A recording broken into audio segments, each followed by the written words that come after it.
검사고요. 네? 의원님, 검찰 왜 자꾸 의원에서 이렇게- 판사하신 분들 아닌데 그렇게 알겠습니다. 따진다면 저는 이거 예전에 뭐 시시비비하고 싶지 않아요. 예전에 4.4 5.2 개헌했던 분들도 각 국회니까 의원님이 책임져야 됩니까? 그런 건 아니죠. 그래서 저는 한동훈 법무부 장관 나와주시기 바라겠습니다. 그 장관께서는 지난 국회 인사청문회에서 검찰 개혁 의지를 밝히셨어요. 권력자의 눈치를 보지 않는 검찰이 부정부패를 단죄해서 국민에게 신뢰받는 시스템을 만들겠다. 이것이 이제 검찰 개혁이라고 정의했는데요.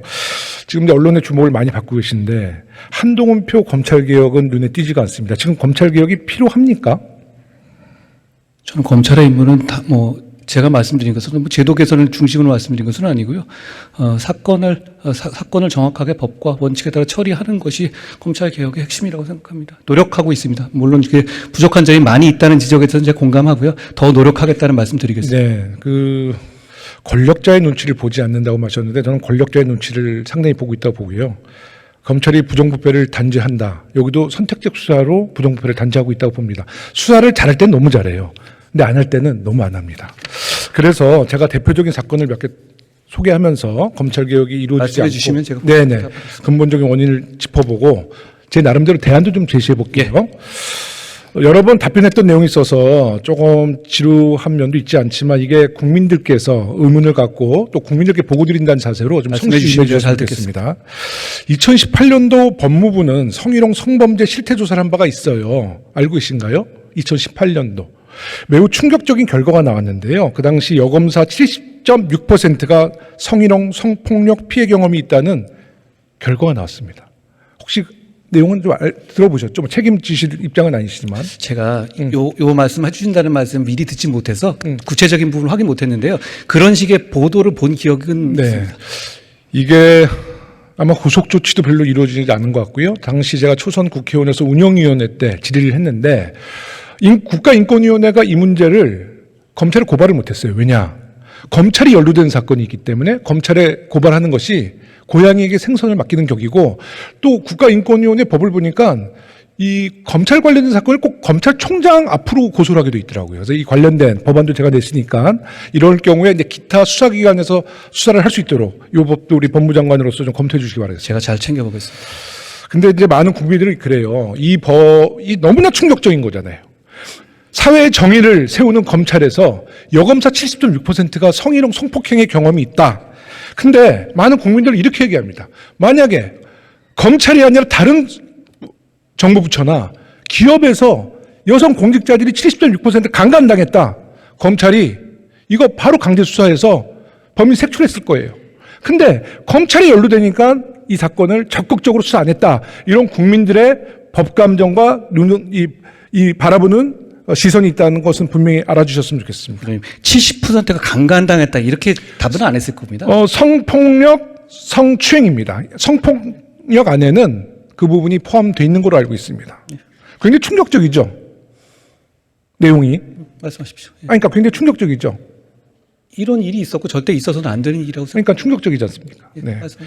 그래서 이제 5년 전 사건인데요. 이제 오늘 대정부 질문을 마치고 장관께서 검찰 내부의 성희롱 성범죄 피해 실태를 다시 한번 조사할 의향이 있는지.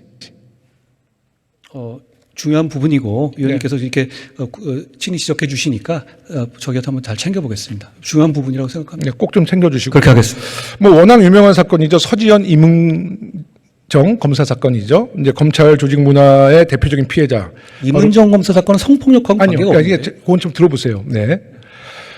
서지현 검사는 이제 검찰 내 미투 사건을 폭로한 분이시고 이문정 검사는 검찰 내 전현직 고위 검사를 직무유기로 고발했는데 당사자가 아무 처벌을 받지 않은 사건이에요. 근데 저는 그 내용도 내용이지만 주목해야 될 게 있습니다. 이 두 분은 검사예요. 20년 이상 검사에 몸담은 분들인데 이 검사들이 검사를 고소했어요. 고발했어요. 근데 어디다 한 줄 아세요? 경찰에 고발 고소를 했습니다. 아니 자기 친정이 검찰인데 왜 검사 사건을 경찰에 고발했을까요? 아시겠습니까?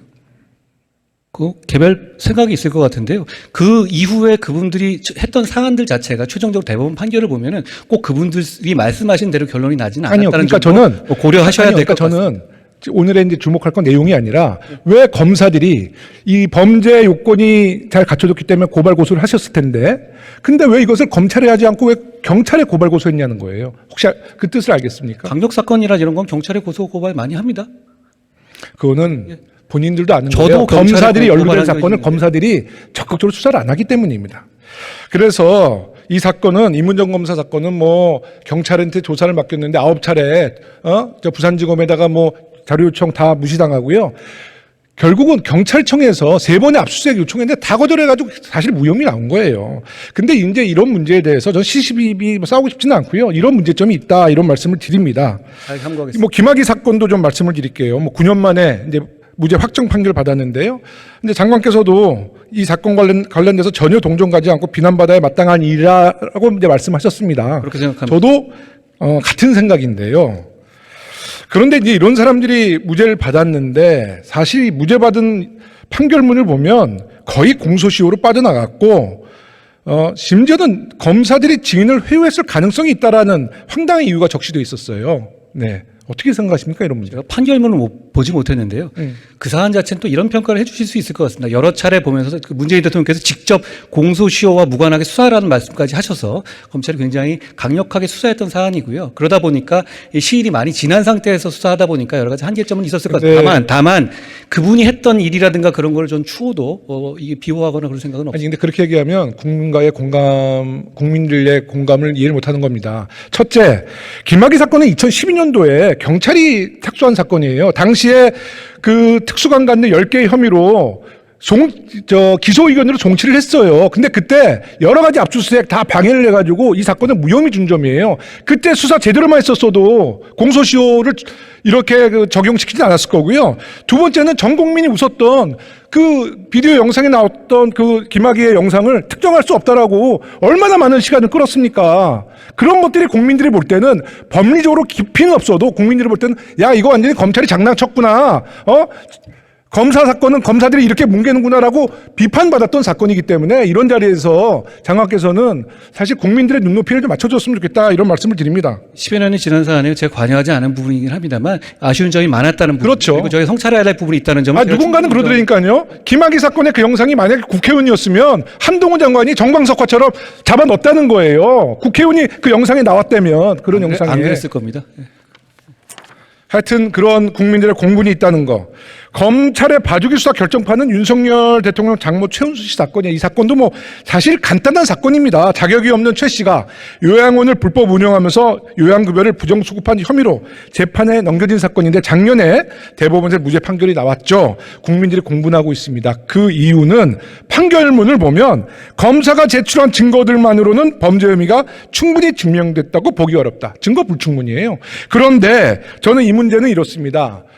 정말 대한민국의 유능한 검사들이 첨단 범죄도 아니고 대형 금융 사건도 아니고 국제 마약 조직 사건도 아니고 부정수급한 혐의를 못 밝혀냈다? 이거는 대통령 장모니까 봐줬든지 무능력한 것이라고 국민들은 바라보고 있는 거예요. 위원님, 그 사안 자체는 윤석열 검찰에 반대되는 쪽에서 수사했던 부분이잖아요. 그리고 아까 법조인이 아니시니까 잘 모르시는 것 같은데요. 대한민국의 모든 무죄 판결은 증명이 부족하다고 나옵니다. 그러니까 그거가 예를 들어서 그 문구를 가지고 생각하신다면 제가 보기에 법조인으로 말씀드리면 대한민국의 모든 100%의 무죄 사건은 어떤 종류로든 간에 그런 판결이 나온다는 말씀을 드리겠습니다. 문재인 정부, 윤석열 정부를 가리는 게 아니라 무죄를 준 검사도 검사고요. 네? 위원님, 검찰 의원에서 판사하신 분은 아닌데 그렇게 따진다면 저는 이거 뭐 시시비비하고 싶지 않아요. 예전에 4.4 5.2 개헌했던 분들도 다 국회니까 의원님이 책임져야 됩니까? 그런 건 그래서 아닙니다. 저는 이런 사례로 비춰볼 때 김건희 여사 도이치모터스 주가 조작 사건 역시 뭐 증거 불충분, 뭐 공소시효 만료, 뭐 무능한 뭐 검사 뭐 여러 가지 책임을 져서 그냥 덮을까 걱정이고요. 국민들도 이런 점을 걱정하는데 그래서 제가 정책 제안 하나 하는 거예요. 하여튼 통계적으로 보면 검사의 기소율은 0.2%, 일반인 기소율은 32.9%입니다. 그건 인정하죠. 검사 사건에 좀 미온적이고 소극적이다. 제가 인정 안 하세요? 좋습니다. 그러면 기회를 주시면 좋겠네요. 제가 하나 좀 정책 제안을 할게요. 제가 낸 법안이 하나 있어요. 이 법안은 검사가 연루된 사건을 어디서 수사하더라도 공수처에게 영장 청구를 할 수 있는 법안인데 이 법안은 어떻게 생각하세요? 제가 그 법을 잘 모르겠는데요. 어떤 취지인지 잠깐 어차피 제가 의원님 시간을 뺏는 건 아니니까 말씀드리면 검사 기소율 관해서 말씀드리면 이겁니다. 아마 의원님 국회의원들 기소율도 훨씬 낮을걸요. 일반인보다. 왜냐하면 검사는 엄격한 심사로 뽑지 않습니까? 그리고 국민들의 상당수 그 범죄율은 재범으로 나오는 건데요. 검사는 전과가 있으면 쫓겨납니다. 공무원이니까 당연한 것이죠. 그리고 정권을 안 만드는 게 문제죠. 그렇죠. 죄를 져도 음주운전을 해도 그냥 봐주는 게 그렇잖아요. 위원님 대단히 위험한 말씀입니다. 음주운전에도 검사를 봐준다고요? 봐준 사례가 없었습니까? 지금은 없습니다. 아니지만 예전에 많이 봐줬죠. 언제적 말씀하시는 거예요? 아니, 그러니까 예전에 많이 봐줬다는 아주 거예요. 옛날에 80년대 말씀하시면 모르겠지만 10년대도 있습니다. 자, 90년대만 해도 30년 지난 건데 그걸 저한테 지금 말씀하시면 아니, 안 되는 그러니까 거고 그런 사례가 지금 있다는 거예요. 음주운전을 검사가 걸린다. 일반인보다 더 가혹하게 처벌받게 될 거라고 생각합니다. 제 말씀이 뭐냐면 이게 그렇기 때문에 게다가 이 재소자들한 이런 사람들 고소고발을 많이 당하게 되니까 기소율 자체가 부모가 커서 낮아지는 경향은 있을 것이고 저는 국회의원님들도 전수조사를 본다면 일반인들의 기소율보다 훨씬 낮을 거라고 생각합니다. 판사도 마찬가지고요. 그러니까 그런 부분에 대해서 이게 숫자가 높으니까 이걸 미온적으로 간다? 그건 너무 단선적인 아니, 말씀입니다. 그러니까 제가 다만 지금 말씀하시는 것처럼 좀 더 저희가 내부의 비리에 조금 더 눈을 부릅떠야 된다는 말씀에 대한 제가 공감하고 그런 제도적인 개선책을 말씀해 주신다면 제가 충분히 다시 한번 검토해 보겠습니다. 그러니까 검찰에 대한 수사를 지금까지 검찰이 소극적으로 했다. 이런 국민들의 공감 또 그런 거에 분노에 대해서는 동의 안 하세요? 그런 걱정이 있으니까요. 제가 아니, 말씀드렸죠. 현실이 그런 게 있었잖아요, 사실. 그런 건 좀 인정을 하세요. 그렇지만 아니요. 뭘 인정하라고 저한테 말씀하실 건 아니고 아니, 통계가 그 부분에 있어요. 대해서 말씀하시는 통계라든가 그런 식의 통계 볼 만한 한가는 아니라는 점을 말씀드린 거고요. 그렇게 따지면 좋습니다. 국회의원 범죄에 대해서 검찰이 지금 그러면 국회의원 기소율도 훨씬 낮을 텐데요. 봐주고 있는 겁니까? 그래서 제가 그런 이제 정책 취지는 제안을 아닌 거고요. 했잖아요. 그래서 검찰에 대한 사건을 경찰이 수사를 하더라도 검찰이 영장 청구를 하지 않고 공수처에 영장 청구하는 이 법안은 타당하다고 보세요, 어떠세요? 위원님이 어차피 선의로 해주신 얘기니까 제가 지금에서 법 안에 대해서 법무장관으로서 그게 타당하냐 아니냐를 바로 즉답하는 거는 너무 이거는 경솔한 얘기 같고요. 말씀하신 내용을 가지고 제가 한번 저희 이 전문가들하고 한번 허심탄회하게 한번 논의해보고 의견을 드리겠습니다. 제가 행안위 4년 했는데요. 그때 경찰청장한테 물어봤어요. 경찰이 사건 수사하는 것 중에서 검찰 영장 청구를 얼마나 청구를 해줬냐 했더니 당시에 경찰청장 얘기가 자기 기억으로는 한 건도 없다고 그래요. 크게 뉴스되고 보도되지 않는 사건. 그러니까 내사에서 압수수색한 사건을 검찰이 직접 영장을 청구해 준 적은 한 건도 없다. 이런 사례가 있으니까 제가 말씀을 그건 드렸고요. 잘못된 판단을 그 사람 네, 예. 제가 기억하는 것도 굉장히 많은데 최근에 보십시오. 나중에 한번 주세요. 지난 정부 사건화 되지 않고 보도되지 않은 사건 저만 말이에요. 압수수색을 몇 번 당했습니까? 그건 다 유명해진 사건이고요. 네. 두 번째는 검찰 불기소 사건 있잖아요. 검경 수사권 조정 당시에 경찰은 불송치할 때 검찰한테 수사 기록을 전체를 이제 전달하게 됐어요. 그때 검찰이 굉장히 그걸 요구했거든요. 그래서 저도 그거 동의했어요. 전 행안위 때 그건 필요하다. 근데 검찰의 불기소 사건 2018년도 전에는 한 100만 건이 돼요. 불기소 사건이 지금 3, 40만 건인데요. 이 3, 40만의 사건을 불기소했을 때 정말 영화 더킹에 보면 캐비넷으로 들어가잖아요. 이 40만 건을 누가 봐야 됩니까? 어떻게 봐야 됩니까? 그래서 저는 검찰의 불기소 사건도 법원이나 공수처나 아니면 경찰의 불기소 사건을, 불송치 사건을 검찰이 보니까 검찰도 불기소 사건을 경찰이 함께 동등한 입장에서 상호 견제 차원에서 보는 건 어떠냐 한번 질의합니다. 어떻게 생각하십니까? 그거 재정 신청이라는 제도가 있고 운용되고 있지 않습니까?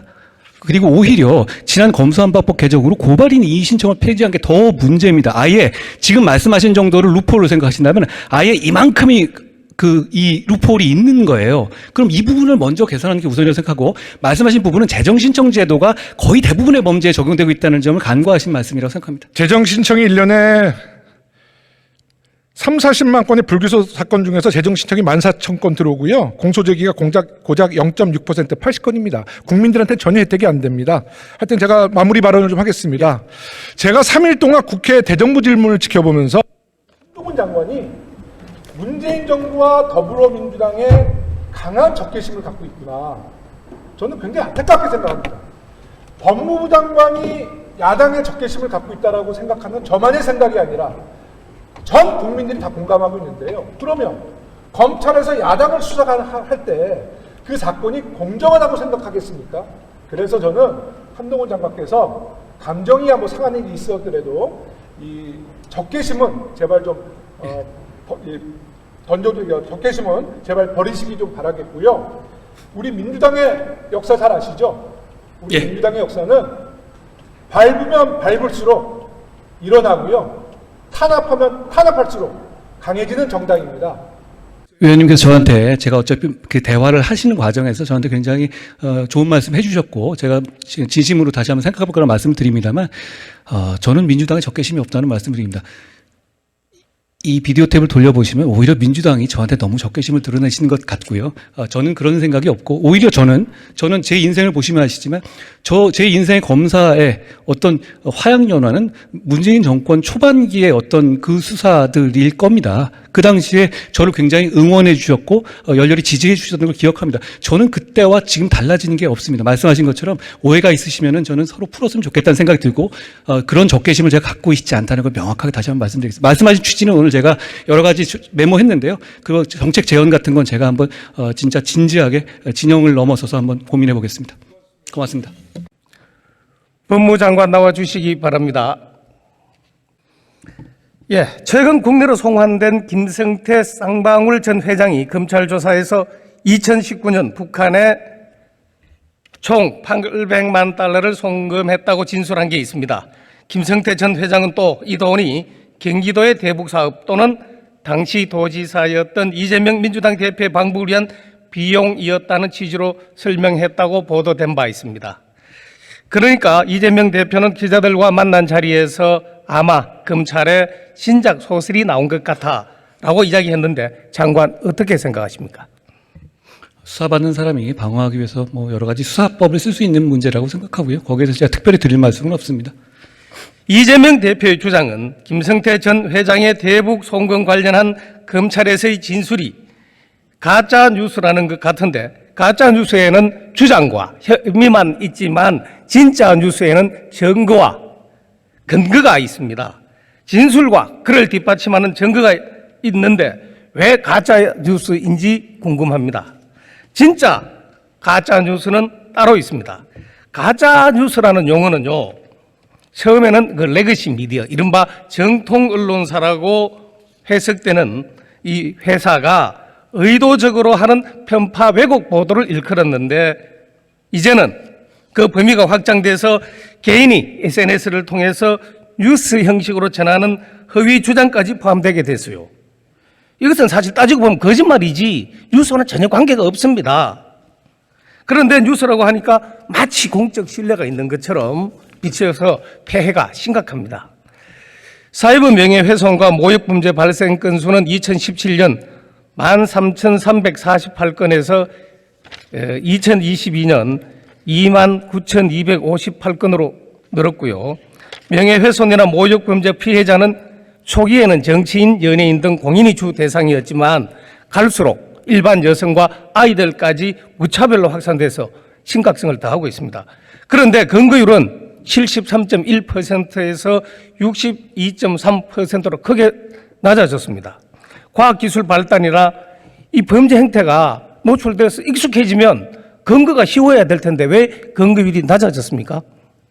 일단 그 사안은 아마 검찰 사안은 아니고 경찰 사안일 텐데요. 이게 숫자가 많고 과연 이렇게 우리 사회에서 그런 가짜뉴스를 어느 정도로 중앙한 범죄로 보느냐의 인식의 문제 같습니다. 이게 정치권이나 이런 데서 가짜뉴스를 막 퍼뜨려도 아무런 뭐 제재 안 받고 뭐 오히려 뭐 남는 장사 하는 거 아닙니까? 그런 상황에서 일반적으로 있는 어떤 범죄에 대해서도 경찰이 강하게 움직이는 걸 기대하기는 쉽지 않죠. 저는 사회적 인식이 변해하고 끝까지 책임을 묻는 선례가 남겨지는 것이 중요하다고 생각합니다. 예, 끝까지 책임을 물어야 된다. 이것도 중요한 이야기라고 생각합니다.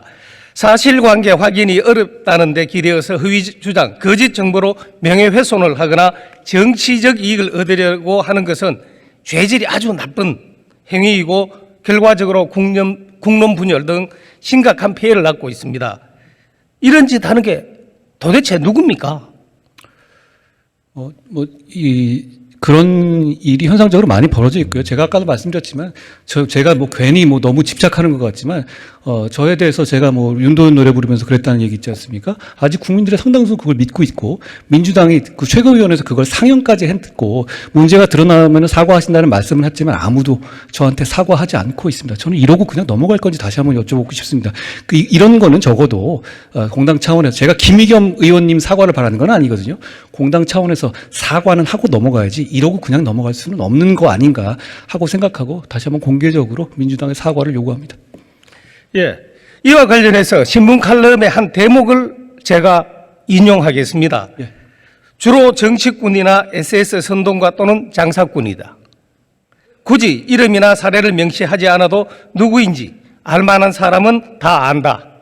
이들은 사실 여부는 개의치 않은 채 인기 영합과 정치 권력 획득, 이권을 위해 아무 말이나 내지르고 본다. 맹목적 편등을 만들어 마치 시외법권인 것처럼 법과 진실을 조롱하고 있다. 이런 대목도 있습니다. 그로 인한 폐해는 이루 말할 수 없다. 나라가 혼란에 빠지고 자유민주주의가 위협받는다. 무엇보다 국민의 일상 자체가 피곤하다. 이 말에 동의합니까? 사실 뭐 저는 어느 정도 공인의 영역이기 때문에 제가 검증의 영역에 있습니다. 그런데 제가 이렇게 해놓고 이렇게 혐오한 일들이 드러나는데도 아무런 책임도 안 받고 안 하고 사과를 받는 것이 국민들에게 보여지면 이런 일들이 일상화되고 일반의 기준이 될 거라고 생각합니다. 그리고 그 부분이 사실 제가 당해보니까 굉장히 귀찮고 힘들거든요. 저는 그런 거에 무던한 편이긴 합니다만 그게 일반적인 어떤 사회적 약자라든가 그런 분들이라면 정말 인생이 고통스러울 거라고 생각합니다. 이런 부분은 근절되어야 한다고 생각합니다. 예, 장관이 그 관련돼서 떠돌았던 이른바 청담동 술자리 사건은 조금 이따 또 이야기하고요. 또 다른 이야기 하나 하겠습니다. 교통방송 TBS에 논란 많았던 그 김어준의 뉴스공장이라는 프로그램 혹시 아십니까? 저도 압니다. 이게요, 일방적인 주장이나 이후에 사실이 아닌 것으로 드러나서 그것이 많아지자 일각에서는 가짜 뉴스 공장이라는 비판까지 듣는 프로그램입니다. 이 프로가 지난해 12월 5일 그 김종대 전 정의당 의원을 출연시켜 대통령 관저 이전에 공공법차가 관련돼 있다는 발언을 내보냅니다. 근거는요, 국방부 고위 관계자로부터 들었다는 거예요. 아니, 들었으면 어떻게 해서 그 사람이 옮겼는지 이렇게 다 확인하고 그럴듯한지 안 한지 체크하고 하고 난 다음 이야기하는 게 상식 아닙니까? 정상인이라면 그래야 한다고 생각합니다. 김 전 의원은 유튜브에서 또 이런 비슷한 주장하다가 자신의 보좌관 출신으로 문재인 정부 마지막 국방부 대변인인 부성찬이 책을 펴내면서 비슷한 주장을 하자 빛나는 지성과 용기 운운하며 극찬합니다. 빛나는 지성과 용기가 인격이 있다면 아마 명예훼손으로 고소를 했을 거예요. 따지고 보면 이거는요, 동일 정치 세력의 동종교배 내부자 거래에 의한 풍설, 한간에 떠도는 악의적 소문의 확대 재생산일 뿐입니다. 이게 이제 아까 제가 말씀드렸던 비슷한 사례인데 청담동 술자리 파문입니다. 김의겸 민주당 대변인 희대의 총극으로 헛발질로 귀결됐죠. 특정 높은 변호사 30여 명과 대통령과 법무장관이 자정을 넘겨서 술집에 같이 있었다는 게 상식적으로 개연성 그럴듯하게 들립니까? 저는 그게 그럴듯하지 않게 들릴 겁니다. 그러면 사실관계 확인부터 해야지.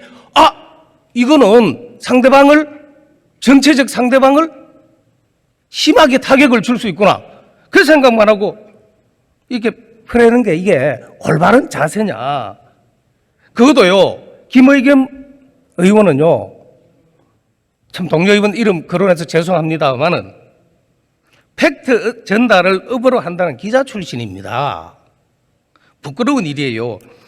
헛소문의 출발지인 첼리스트가 검찰에서 사실이 아니라고 해서 허위로 드러났지만 아직도 SNS 상에는 진실인 것처럼 떠돌고 있습니다. 그런데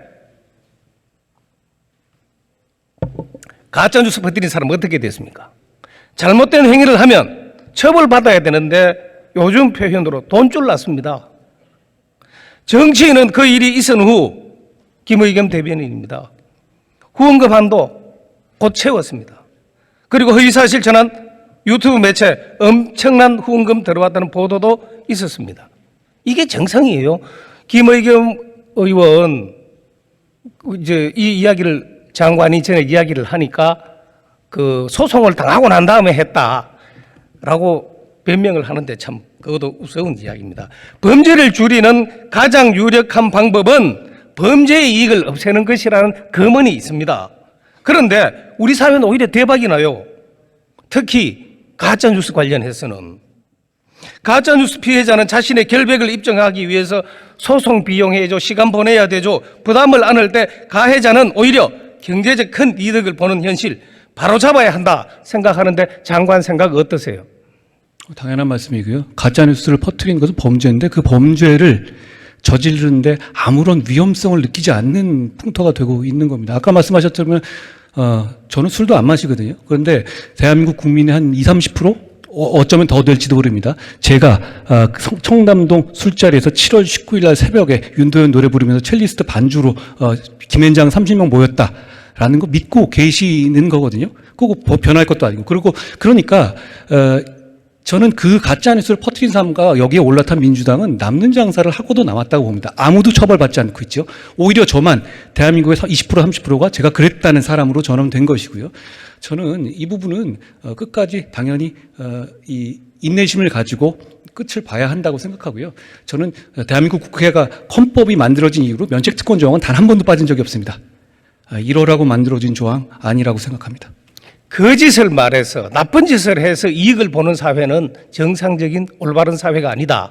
그래서 그렇게 하기 위해서 법은 국회에서 해야 되겠지만 법무부에서도 이 여러 가지 방법을 통해서 그것이 실현될 수 있도록 노력해 주시기 바라고요. 이 가짜 뉴스가 퍼지는 데는 또 다른 큰 문제가 하나 있습니다. 이 포털입니다. 허위 주장 가짜 정보가 마치 뉴스인 것처럼 포털을 통해서 마구 뿌려지는데 포털은 통신 중개업자지 언론이 아니라고 그 가짜 뉴스 허위 정보 걸러내는데 손 놓고 있습니다.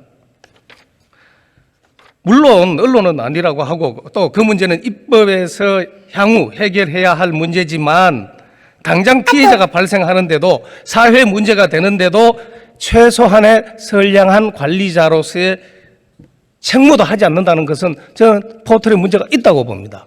장관, 개선책 마련해 주시기 바랍니다. 언론의 영역이니까 저희 영역은 아닙니다만 공감하는 부분이 있습니다. 예.